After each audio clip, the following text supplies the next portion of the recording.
Are you able to summon your talent at will? So when you have to write or produce or direct, are you able to just call it up? I think so, and I think I can summon it at will when I'm up against or past a deadline.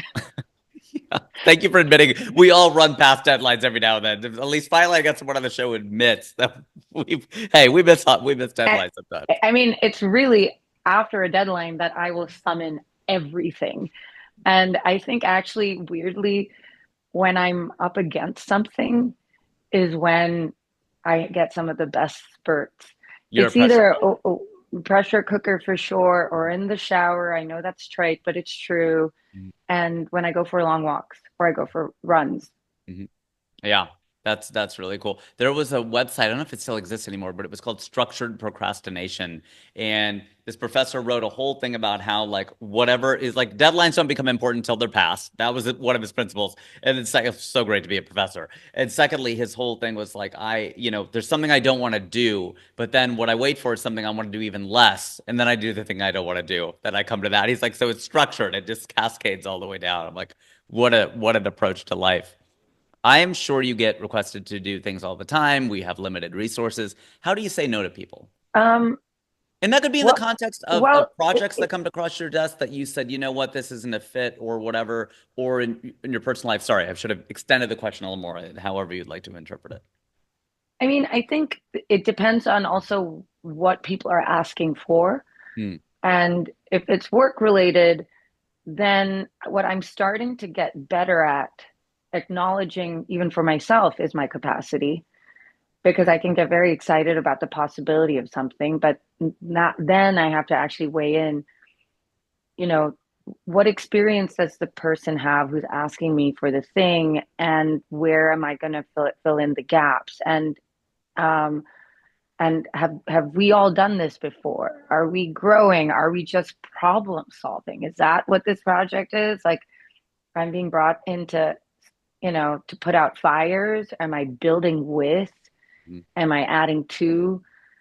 Hmm. Is this, and I think that's a big part of like, you know, decisions I'm going to be making. But also, what else do I have going on currently that this addition can take away from? Because you can't add something without knowing where something's got to give. And and I think that projects can, move and suddenly you'll have everything happening at once, or there'll be quiet periods. And so I think always kind of buffering a cushion of just space just for yourself is necessary.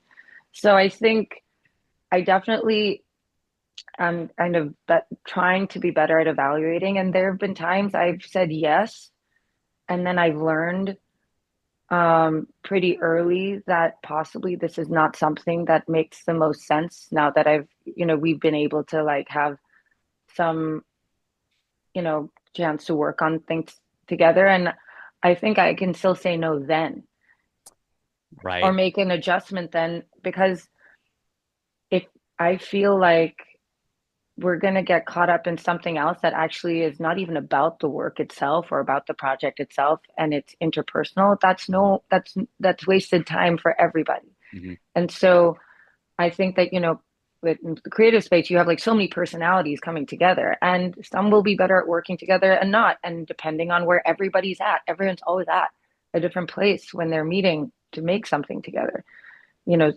whether it's like financial, emotional, health wise. And Mhm. so I think you have to, ask yourself, I mean, a big gauge for me is, am I going to be growing in a direction that I need to be in this point for myself? What am I learning? I'd rather work with people who know way more than me, because then I know where I get to evolve and be. I don't look at it from a place of like feeling intimidated or wanting to control anything. I'd rather not control anything at all. So I think my attitude is like to always be a student.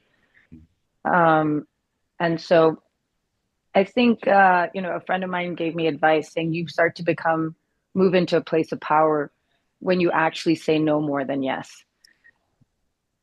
Yeah.